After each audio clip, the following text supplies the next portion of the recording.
묵상기도 드림으로써 주일 예배를 하나님께 드리겠습니다.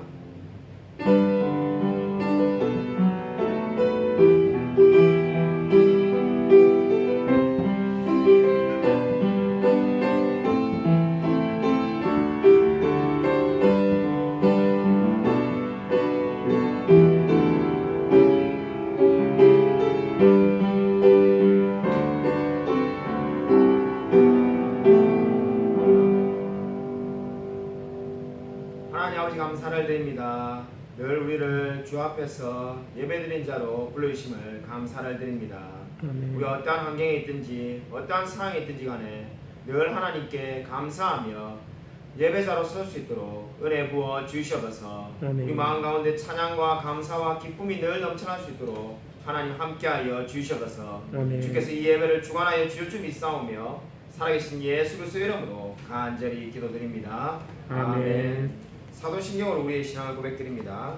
전능하사 천지를 만드신 하나님 아버지를 내가 믿사오며 그 외아들 우리 주 예수 그리스도를 믿사오니 이는 성령으로 있게 하사 동정녀 마리아에게 나시고 본도 빌라도에게 고난을 받으사 십자가에 못 박혀 죽으시고 장사한 지 사흘 만에 죽은 자 가운데서 다시 살아나시며 하늘에 오르사 전능하신 하나님 편에 계시다가 저로서 산 자와 죽은 자를 심판하러 오시리라. 성령을 믿사오며 거룩한 공예와 성도가 서로 교통하는 것과 죄를 사하여 주시는 것과 몸이 다시 사는 것과 영원히 사는 것을 믿사옵나이다. 아멘.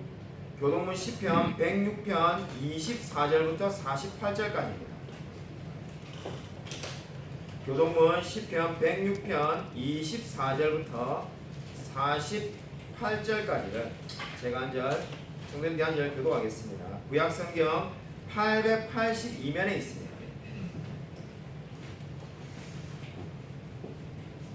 구약성경 882면 시편 106편 24절부터 48절까지 서로 교독하도록 하겠습니다. 그들이 그 기쁨의 땅을 멸시하며 그 말씀을 믿지 아니하고 그들의 장막에서 원망하며 여호와의 음성을 듣지 아니하였도다. 이러므로 그가 그의 손을 들어 그들에게 맹세하기를 그들이 광야에 엎드려지게 하고 또 그들의 후손을 뭇 백성 중에 엎드러뜨리며 여러 가지로 흩어지게 그들이 또 부월의 바알과 연합하여 죽은 자에게 제사한 음식을 먹어서 그 행위로 주를 경노하게 함으로써 재앙이 그들 중에 크게 유행하였도다. 그때 비느하스가 일어서서 중지하니 이에 재앙이 그쳤도다. 이 일이 그의 의로 인정되었으니 대대로 영원까지로다. 그들이 또 무리바 물에서 여호와를 노하시게 하였으므로 그들 때문에 재난이 모세에게 이르렀나니 이는 그들이 그의 뜻을 거역함으로 말미암아 모세가 그의 입술을 망명되게 일하였습니다. 그들은 여호와께서 멸하라고 말씀하신 그 이방 민족들을 멸하지 아니하고 그들의 행위를 배우며 그들의 우상들을 섬김으로 그것들이 그들에게 올무가 되었도다.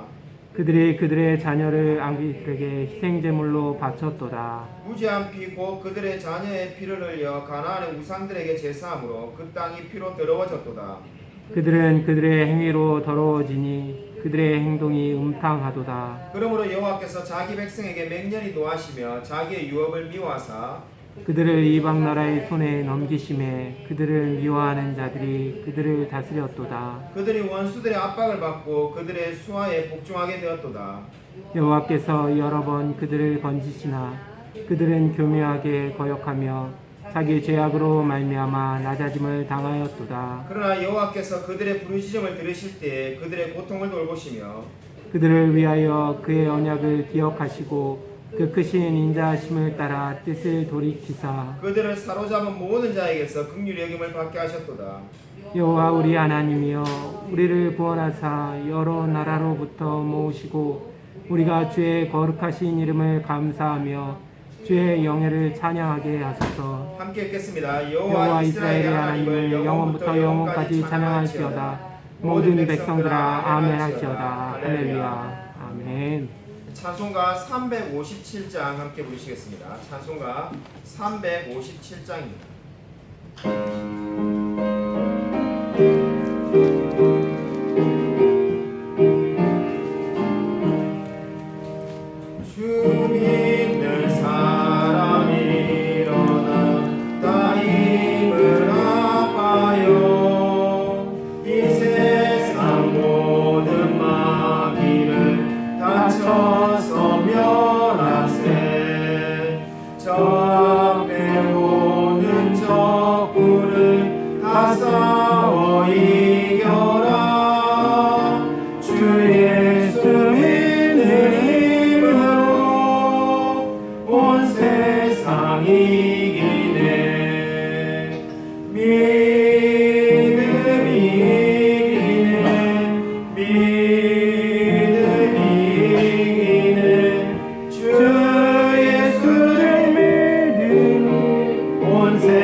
몸을 지하면서 겁없이 나갈 때 주 예수의 이름으로 온 세상 이기네 믿음 이기네 믿음 이기는 주 예수를 믿음이 온 세상 이기네 끝까지 이긴 자에게 이 옷을 입히고 또 영생 복을 주시니 참 기쁜 일일세 이 어두운 세상 지나서 저 찬성 가도록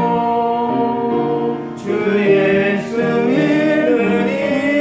이름으로 온 세상 이기네 믿음 이기네 믿음 이기네 주 예수를 믿음이 온 세상 이기네 아멘.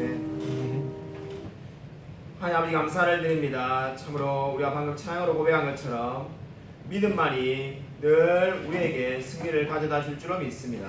하나님을 의지하며 날마다 감사하며 살아갈 수 있도록 은혜 부어 주시옵소서. 아멘. 이러한 신앙의 고백을 담아 하나님께 헌금을 드립니다. 주님께서 받으시고 하나님 나라의 확장을 위해서 기 사용하여 주시옵소서. 아멘. 주께서 우리에게 필요한 모든 물질들을 다 채워 주실 줄로 믿습니다. 아멘. 심지어 우리가 구하지 못한 것까지도 주께서 채워 주시옵소서. 아멘. 하나님께서 늘 우리와 함께 동행하여 줄 줄 믿사오며 살아계신 예수 그리스도 이름으로 간절히 기도드립니다. 아멘. 우리 옆에 있는 분들과 인사하도록 하겠습니다. 한 주간 평하셨습니까? 인사하도록 하겠습니다.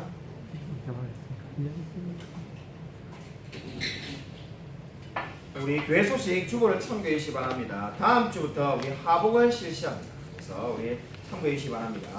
그 설립 6주년 감사 예배를 8월 22일에 설립 6주년 감사 예배를 드리기로 하였습니다. 그날 세례식과 성찬식이 있을 예정입니다. 우리 세례식은 3명의 학생들이 입교할 예정입니다. 코로나 확산을 방지하기 위해서 마스크를 필히 쓰시고 광명록의 이름을 꼭 기억해 주시기 바랍니다.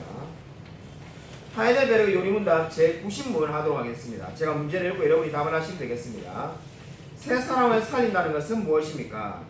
그리스도로 말미암아 하나님 안에서 마음 깊이 기뻐하며 하나님의 뜻에 따라 모든 선을 행하며 살기를 사모하며 즐거워하는 것입니다.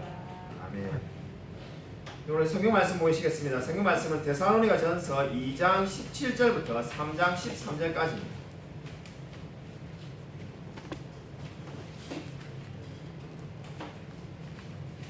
신약 성경 330면에 있습니다.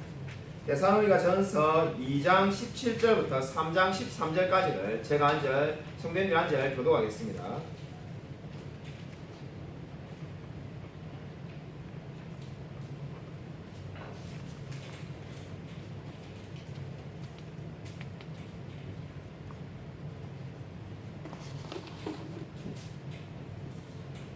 데살로니가 전서 2장 17절부터 3장 13절까지 제가 한 절, 성도님들 한 절 교독하겠습니다.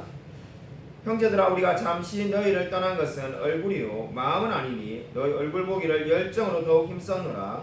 그러므로 나 바울은 한 번, 두 번 너희에게 가고자 하였으나 사탄이 우리를 막았도다. 우리의 소망이나 기쁨이나 자랑의 면류관이 무엇이냐? 그가 강림하실 때 우리 주 예수 앞에 너희가 아니냐? 너희는 우리의 영광이요 기쁨이니라. 이러므로 우리가 참다 못하여 우리만 아덴에 머물기를 좋게 생각하고 우리 형제 곧 그리스도의 복음을 전하는 하나님의 일꾼인 디모데를 보내노니 이는 너희를 굳건하게 하고 너희 믿음에 대하여 위로함으로 아무도 이 여러 환난 중에 흔들리지 않게 하려 함이라. 우리가 이것을 위하여 세움받은 줄을 너희가 친히 알리라. 우리가 너희와 함께 있을 때 장차 받을 환난을 너희에게 미리 말하였는데 과연 그렇게 된 것을 너희가 아느니라. 이러므로 나도 참다 못하여 너희 믿음을 알기 위하여 그를 보내었노니 이는 혹 시험하는 자가 너희를 시험하여 우리 수고를 헛되게 할까 함이니 지금은 디모데가 너희에게로부터 와서 너희 믿음과 사랑의 기쁜 소식을 우리에게 전하고 또 너희가 항상 우리를 잘 생각하여 우리가 너희를 간절히 보고자 함과 같이 너희도 우리를 간절히 보고자 한다 하니 이러므로 형제들아 우리가 모든 궁핍과 환난 가운데서 너희 믿음으로 말미암아 너희에게 위로받았노라. 그러므로 너희가 주 안에 굳게 선지 우리가 이제는 살리라. 우리가 우리 하나님 앞에서 너희로 말미암아 모든 기쁨으로 기뻐하니 너희를 위하여 능히 어떠한 감사로 하나님께 보답할까.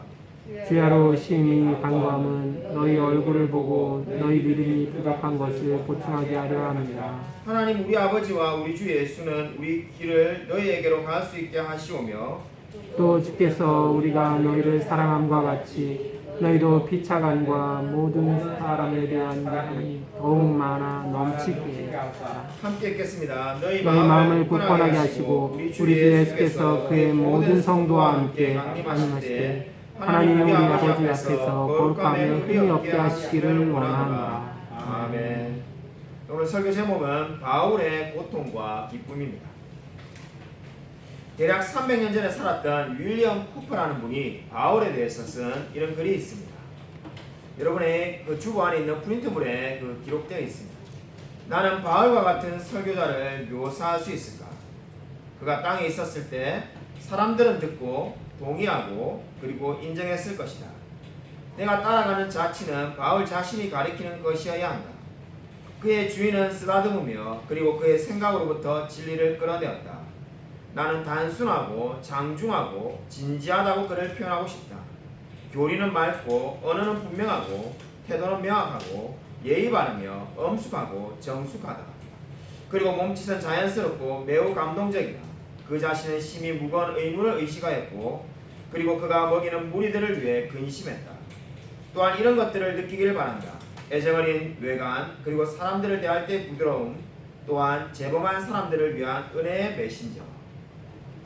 이 글이 제가 좀 전에 말씀드린 것처럼 300년 전에 살았던 윌리엄 쿠퍼라는 분이 바울을 생각하면서 쓴 글이 되겠습니다. 여러분 얼마나 공감이 되십니까? 아마 여러분도 성경 읽다 보면은 바울에 대한 글을 한번 내 마음을 표현하고 싶다는 생각을 가끔 해보았을 겁니다. 아마 그런 마음으로 윌리엄 쿠퍼가 이런 글을 쓴 것 같습니다. 이 윌리엄 쿠퍼의 글의 중간쯤 보면은 바울은 심히 무거운 의무를 의식했다라고 말합니다.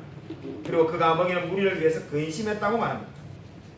실제로 오늘 우리가 읽은 데살로니가전서 2장 17절에 바로 윌리엄 쿠퍼가 언급한 바울의 모습을 엿볼 수가 있습니다. 데살로니가전서 2장 17절은 어떻게 말씀하고 있습니까? 형제들아 우리가 너희를 떠난 것은 얼굴이요 마음은 아니다 이렇게 말합니다. 윌리엄 쿠퍼가 그가 먹이는 무리들을 위해서 근심했다라고 말했는데 바로 오늘 성경은 지금 데살로니가를 떠났던 바울이 내가 떠났지만은 얼굴만 떠난 것이지 이 마음은 절대로 떠난 것이 아니다라고 강조하고 있습니다.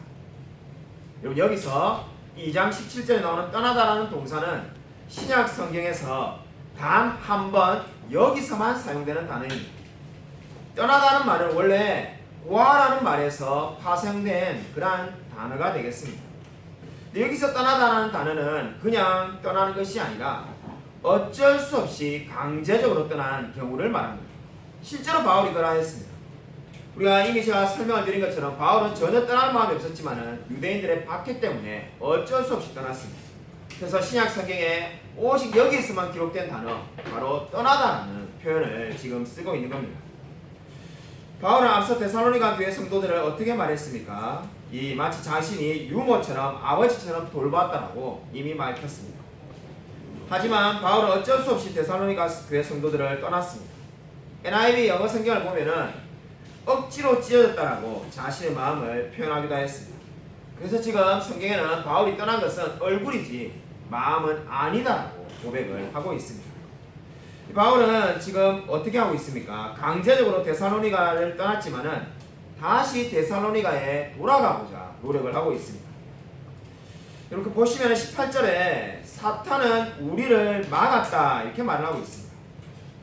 여기서 사탄은 누구를 가리키는 것일까요? 여기서 사탄은 유대인을 말하는 겁니다. 사탄이 유대인을 가리킨다는 증거가 바로 사도행전 17장 13절에 잘 나타나 있습니다. 우리 사도행전 17장 13절 제가 프린트물에 적어놨으니까요. 같이 한번 읽겠습니다. 네, 시작. 데살로니가에 있는 유대인들은 아우리 하나님의 말씀을 베레아에서도 전하는 줄을 알고 거기도 가서 무리를 움직여 소동하게 하거늘. 사도행전 17장 13절을 보면은 유대인들은 데살로니가에서 어떻게 했습니까? 베레아까지 쫓아와가지고 지금 바울을 괴롭힙니다. 데살로니가에서 바울을 괴롭혀서 할 수 없이 바울이 베레아로 왔는데 또 거기까지 쫓아와서 괴롭히는 겁니다. 그래서 이 말씀을 보면은 어떻습니까? 바울이 말하는 사탄이 바로 유대인이라는 것을 알 수가 있습니다. 그러면 그냥 바울은 유대인이라고 쓰면 될 것 같은데 왜 사탄이라고 지금 여기에 데살로니가 전서에 기록을 해두었을까요? 그 이유는 바로 겉으로 보기에는 유대인들이 바울의 사역을 방해하는 것처럼 보이지만은 실제로는 어떻다는 겁니까? 사탄이 바울의 사역을 막고 있다는 그 의미가 되겠습니다. 바울은 에베소서에서도 어떻게 말합니까? 에베소서 6장 12절에 우리의 씨름은 혈과 육에 대한 것이 아니요 정사와 권세와 이 어두움의 세상 주관자들과 하늘에 있는 악의 영들에 대함이다라고 말을 하기도 하였습니다. 바울의 고통에 대해서 지금 말씀을 하고 있습니다. 바울은 수많은 고통 가운데서 하나님의 말씀을 전했습니다. 아마 바울뿐만 아니라 현대를 살아가는 저와 여러분에게도 고통스러운 점은 늘 있습니다. 최근에 그 이하평 목사님하고 통화하면서 들었던 이야기를 나누고자 합니다. 제가 가장 성자에 가깝다고 생각하는 한 분이 있었습니다. 그분이 바로 합신에 저와 같이 다녔던 분인데 3년을 같이 다녔습니다. 제가 보기에 그분은 늘 성경, 특별히 원어 성경을 늘 읽으시고 한 번도 그분이 짜증을 내거나 뭐 누구랑 다투거나 그러한 모습을 본 적이 없습니다. 기숙사 생활을 3년을 해보면은 상대방 목사님에 대해서 사실 웬만한 걸 다 알게 되는데 그분이야말로 걸어다니는 성자라고 제가 늘 생각했습니다. 이하평 목사님도 똑같이 생각을 해가지고 얼마 전에 그분이 아직까지 그 당시에 결혼을 안 하고 계셔서 이하평 목사님 교회에 아주 나이 차이가 많이 나는 이 젊고 이 신앙이 좋은 여자 성도님을 그 목사님에게 소개를 해서 두 분이 결혼을 하게 되었습니다. 제가 참 잘했다고 말하면서 제가 생각할 때 제가 수십 명에게 그런 말을 했습니다. 내가 아는 한 가장 성자에 가까운 사람을 한 명 꼽으라고 하면은 제가 실제로 만나보는 분 중에 그분이 가장 성자에 가깝다라고 생각을 했습니다.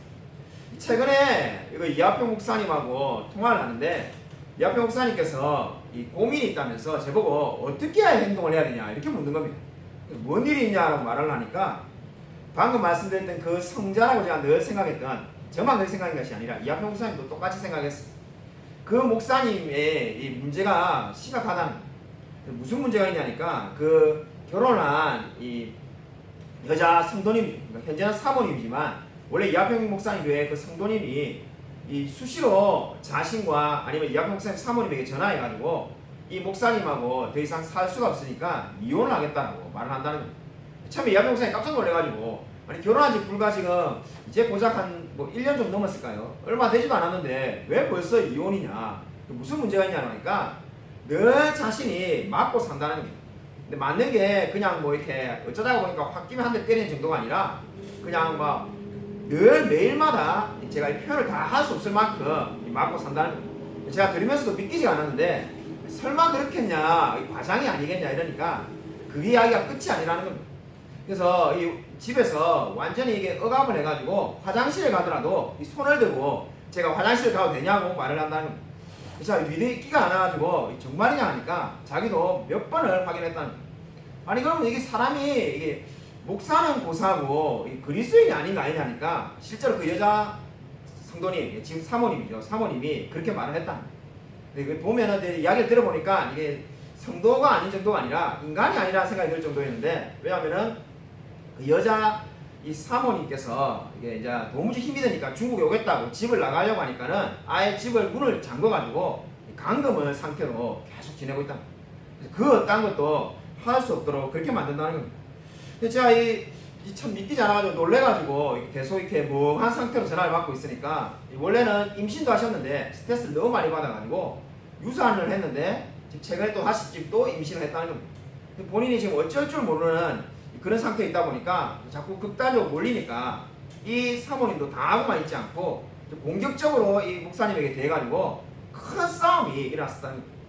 그러다 보니까 이 목사님은 집에 있는 막 물건들을 막 다 집어 던져가지고 많은 물건들이 깨어지고 문제가 많이 되었던 겁니다.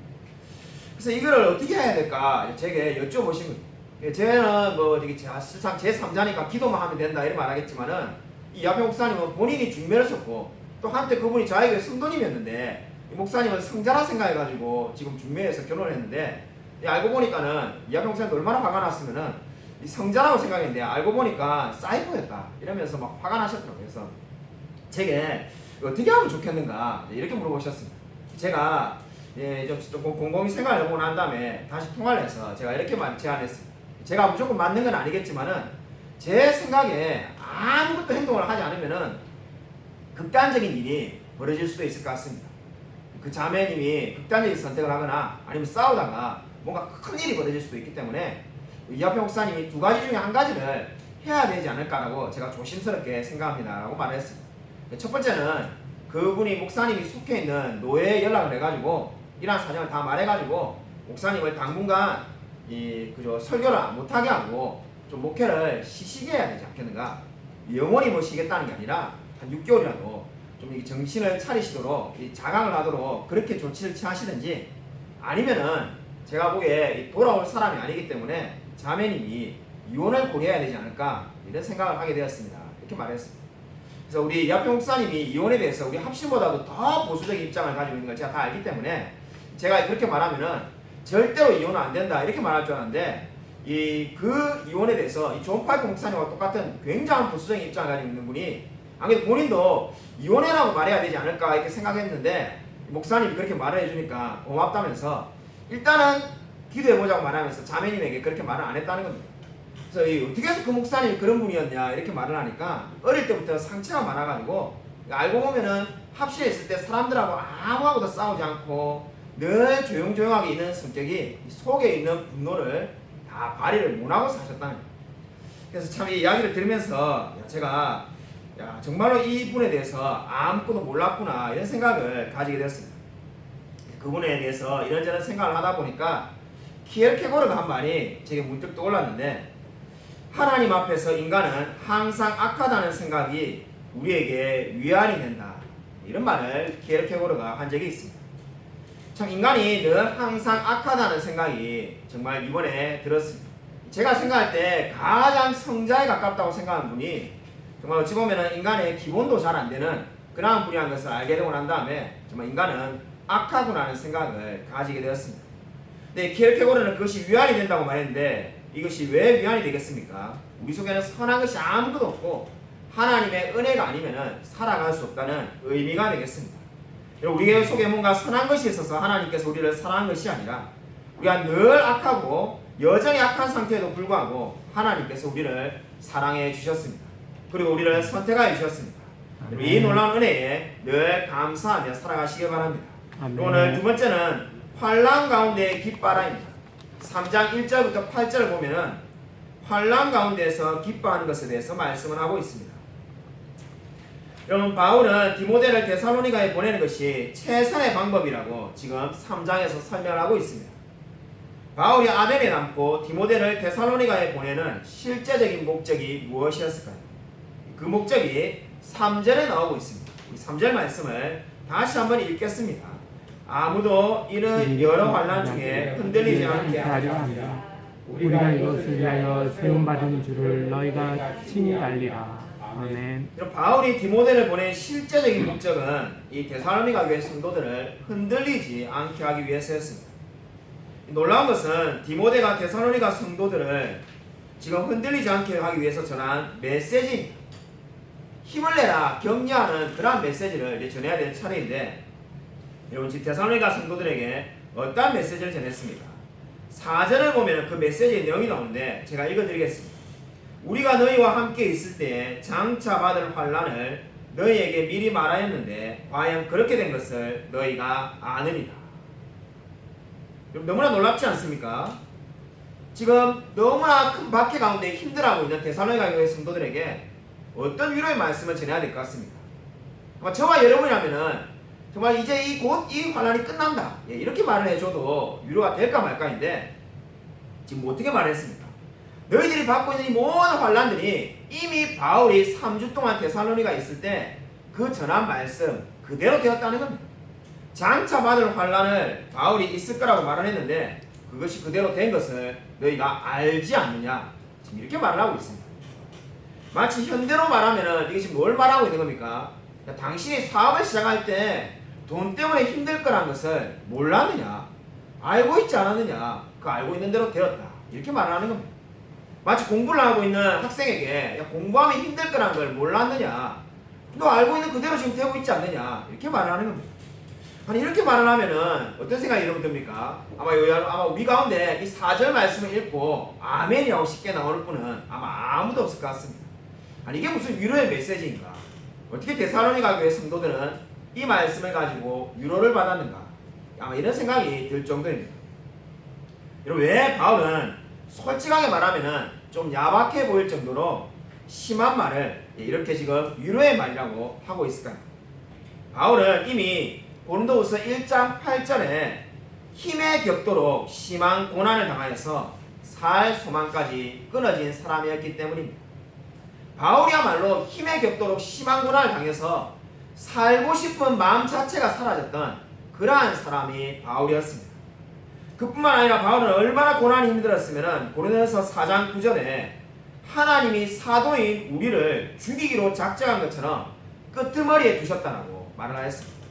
하나님이 바울을 마치 정말 절벽이 있는 그 곳으로 코나에 몰아가셨다라고 그렇게 고백을 한 겁니다. 그 모든 어려움 가운데 바울이 깨달은 것이 무엇입니까? 바울은 고난이 결코 저주가 아님을 이미 깨달았습니다. 그래서 여러분 데살로니가 전서와 데살로니가 후서에서 바울이 가장 강조하는 한 단어가 있습니다.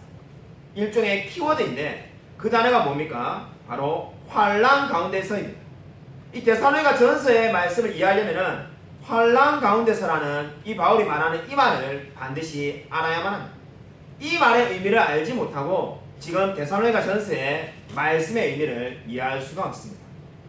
환난 가운데서라는 말이 데살로니가 전서 1장 6절, 3장 3절, 3장 7절, 그리고 데살로니가 후서 1장 4절에 여러 차례 반복되어 나옵니다.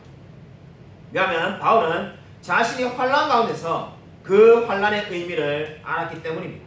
그렇기 때문에 지금 4절에 와 같이 너희들이 맞는 이 환난은 이미 내가 말했던 그 말씀 그대로 된 것이다라고 알고 있지 않냐라고 말을 하는 겁니다. 그 알고 있다는 말 속에 이미 뭘 전하고 있는 겁니까? 너희들에게 내가 말했던 그 환난의 의미, 그 말씀의 의미를 기억하라는 겁니다. 그 말씀의 의미가 무엇이겠습니까? 하나님께서 우리가 고난을 겪을 때 무조건 고난을 없애주는 분이 아니라는 겁니다. 오히려 고난 가운데 계속 머물게 하시면서 하나님이 계속해서 은혜를 주시는 분이라는 것을 깨닫게 되었다는 겁니다. 그러니까 바울은 지금 이 환난 가운데 너희들이 있다는 것을 말해서 뭘 깨닫게 하기 위한 겁니까? 바로 하나님께서 고난 가운데서 너희에게 주시는 은혜가 있음을 기억하라고 말을 하고 있습니다. 아멘. 여러분 5절에 보시면은 시험하는 자라는 말이 나옵니다. 여기서 시험하는 자라는 말은 2장 18절에 사탄과 똑같은 의미가 되겠습니다. 바울에게 사탄과 같은 유대인이 있었던 것처럼 지금 데살로니가 교회에는 시험하는 자가 있다는 겁니다. 여기에 이제 놀라운 반전이 나오고 있습니다. 우리 8절 말씀을 같이 한번 읽어보겠습니다. 우리 8절 말씀 같이 한번 읽겠습니다. 네, 시작. 그러므로 너희가 주 안에 굳게 선들 우리가 이제는 살리라. 왜 바울이 갑자기 우리가 이제는 살리라라고 말을 하고 있습니까?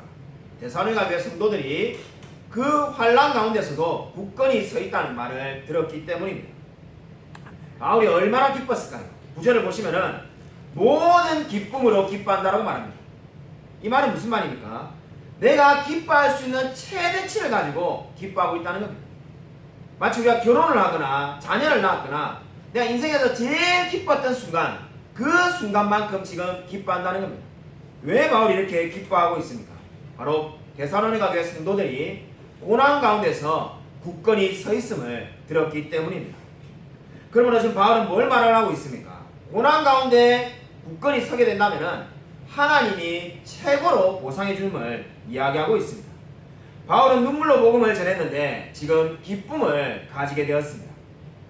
만약에 바울이 아무런 고난을 겪지 않았다면, 만약에 데살로니가 교회에 아무런 고난이 없다면 바울이 이토록 모든 기쁨으로 기뻐하지 않았을 것입니다.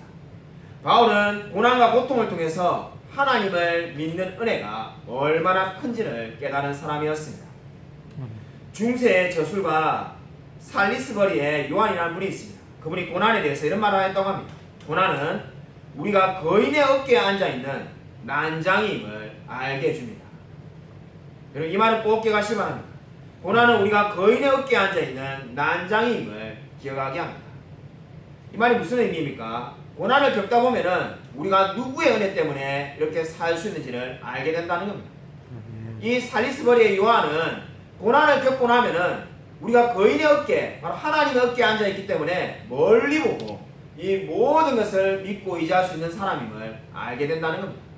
고난이 오기 전에는 우리의 능력과 우리의 재능으로 잘 사는 것처럼 보이지만은 고난이 오면은 우리의 능력은 아무것도 없고 우리는 그저 거인의 어깨에 앉아있는 사람에 불과하다는 것을 알게 된다는 겁니다. 바로 이것이 바울과 데살로니가 교회 성도들이 한 고백이었습니다. 그들은 고난을 통해서 모든 것이 하나님의 은혜임을 깨달았습니다. 그렇기 때문에 바울은 모든 기쁨으로 기뻐하고 있습니다.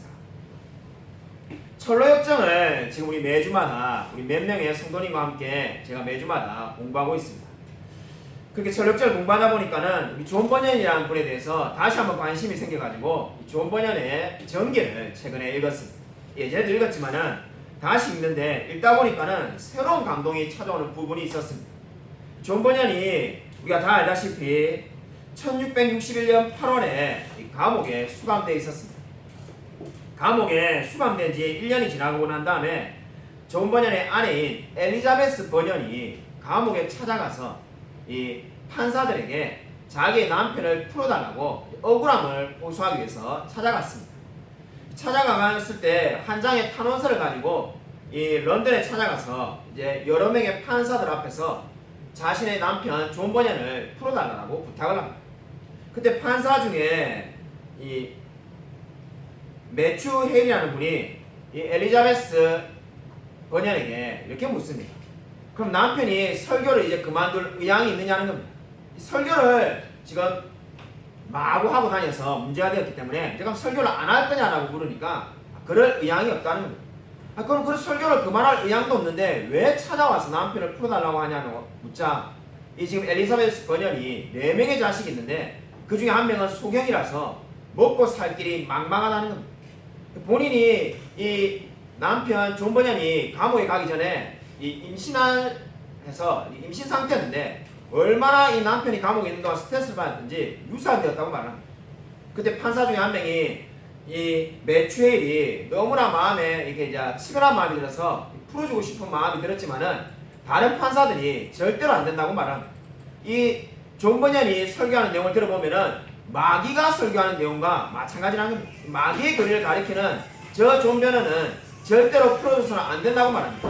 그때 이 엘리자베스 번연이 이렇게 말을 합니다. 만약에 이제 마지막 때가 되어서 의로우신 재판장인 하나님께서 이 땅에 나타나신다면은 자신의 남편 존 번연이 가르친 교리가 마귀의 교리가 아니라 정말로 하나님의 말씀이라는 것이 온 천하에 나타나게 될 것입니다라고 담대하게 말을 합니다. 이 담대하게 말하는 이 부분을 전기 작가는 이렇게 평가합니다. 만약에 엘리자베스 번연이 단순하게 말해서 이 그냥 시골의 아줌마에 불과한데 만약에 이 엘리자베스 번연이 영국의 여왕이었다 할지라도 이보다 더 담대하게 말할 수는 없을 것이라고 평가를 내렸습니다. 정말 그렇지 않습니까? 어떻게 그 재판장들 앞에서 하나님께서 마지막 때에 이 땅에 오시면은 자기 남편이 한 모든 설교가 마귀의 교리가 아니라 진정한 하나님의 말씀이었다고 그렇게 담대하게 말할 수 있었을까요? 그것은 바로 고난 가운데서도 하나님을 의지하는 마음을 포기하지 않았기 때문입니다. 저와 여러분도 마찬가지입니다. 고난 중에 있다 할지라도 오로지 주님만을 의지하며 살아가시기를 주님의 이름으로 간절히 축원드립니다. 그리고 오늘 마지막으로 세 번째로 보시면은 바울의 감사와 기도가 9절부터 13절에 나오고 있습니다. 9절에 우리 바울의 감사 기도가 나오고 있습니다.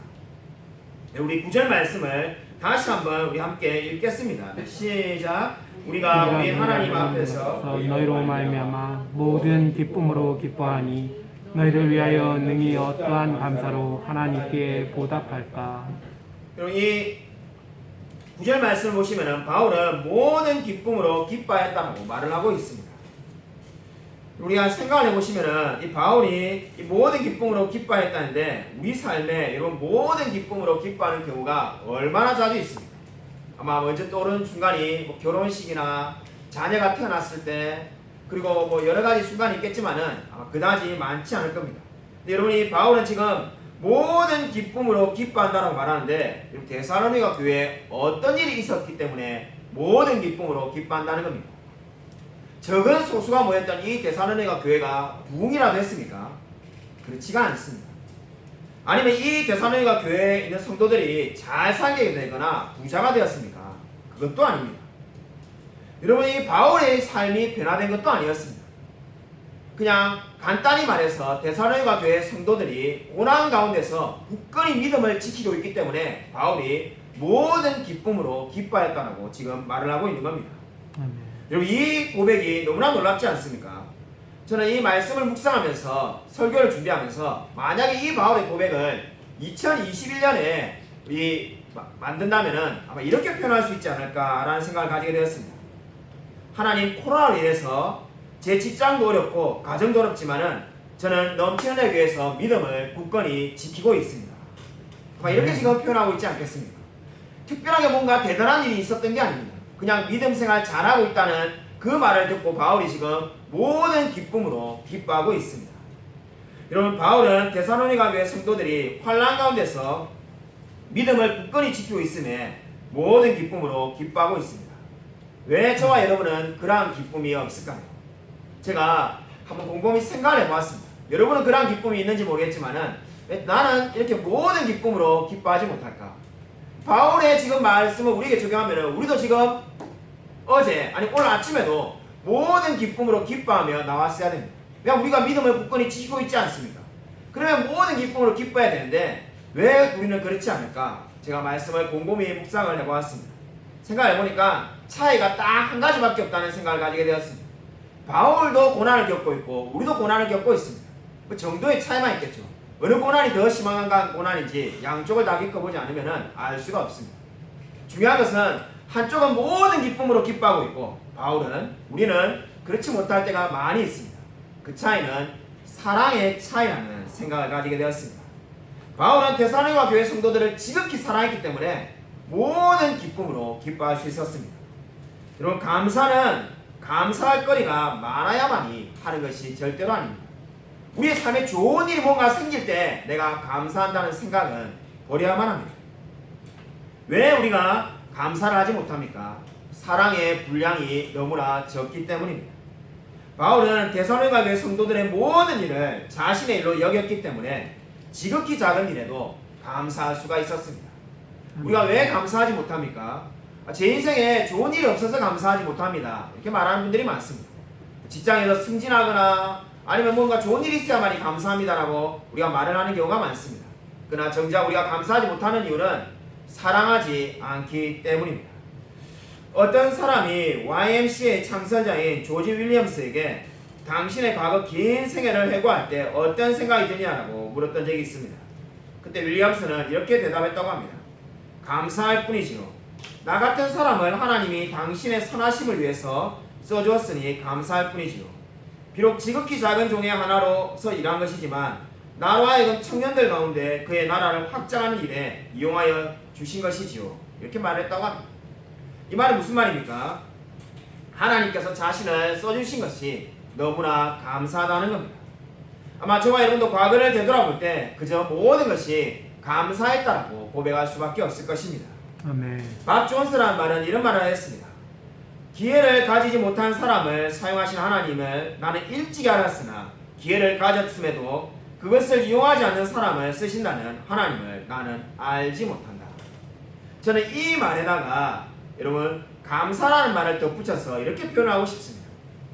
감사할 기회를 가지지 못한 사람을 사용하시는 하나님을 나는 일찍이 알았으나 감사할 기회를 가졌음에도 그것을 이용하지 않는 사람을 쓰신다는 하나님을 나는 알지 못한다. 여러분, 여러분이 감사할 기회조차 없다면 하나님께서 그것을 탓하지는 않을 겁니다. 그러나 감사할 기회가 늘 있는데 그 감사할 기회를 가졌음에도 그것을 이용하지 않고 감사하지 않는 사람을 하나님은 결코 쓰지 않으시는지도 모릅니다. 그럼 저와 여러분에게 이미 감사할 기회가 있습니다. 좋은 일이 없다고 해서 감사할 일이 없는 것이 아닙니다. 오늘 바울을 보십시오. 데살로니가 교회 성도가 굳건히 믿음을 지키고 서 있다는 그 말을 듣고 모든 기쁨으로 바울은 기뻐하였습니다. 여러분, 정말로 감사를 하며 살아가고 있습니까? 이 코로나 시대에 감사할 일이 없다라고 말해서는 안 됩니다. 우리 정말로 기쁨으로 감사하고 있습니까? 우리에게 감사할 기회가 있음을 기억하시기 바랍니다.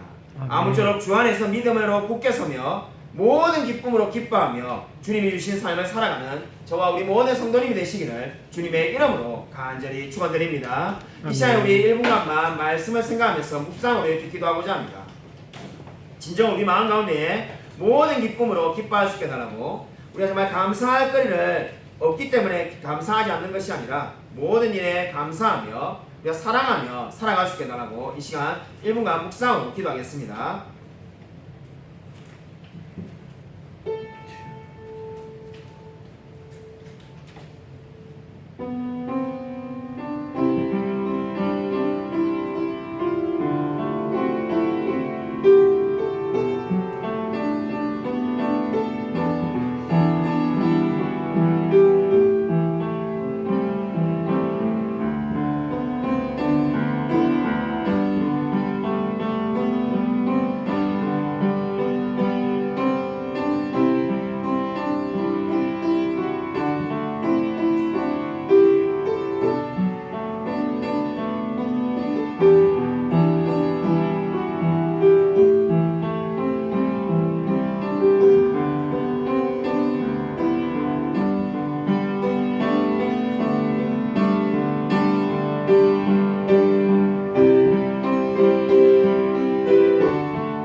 감사를 드립니다. 오늘 성경에 말씀하신 것처럼 바울이 데살로니가 교회 성도들이 고난 가운데서 믿음을 굳건히 지킴을 듣고 모든 기쁨으로 기뻐한다는 고백을 듣게 되었습니다. 하나님, 우리 인생 가운데서도 우리가 모든 기쁨으로 기뻐하며 하나님께 감사하며 살아갈 수 있도록 은혜 부어 주시옵소서. 이 힘든 세상에서 믿음을 굳건히 지키며 날마다 하나님께 감사하며 살아갈 수 있게 되어지기를 소원합니다. 주께서 우리의 모든 상황 가운데 늘 함께하여 주실 줄 믿사오며 살아계신 예수 그리스도 이름으로 간절히 기도드립니다. 아멘. 이제는 주 예수 그리스도의 은혜와 하나님의 사랑과 성령의 교통하심이 데살로니가 교회 성도들의 굳건히 서 있는 그 믿음을 보고 모든 기쁨으로 기뻐한 바울처럼 우리의 모든 환난 가운데서도 모든 기쁨으로 기뻐하는 그러한 삶을 살기로 다짐하는 이 자리에 있는 성도들과 동영상을 예배드린 모든 성도들 머리 위에 지금부터 영원토록 함께 있을지어다. 아멘.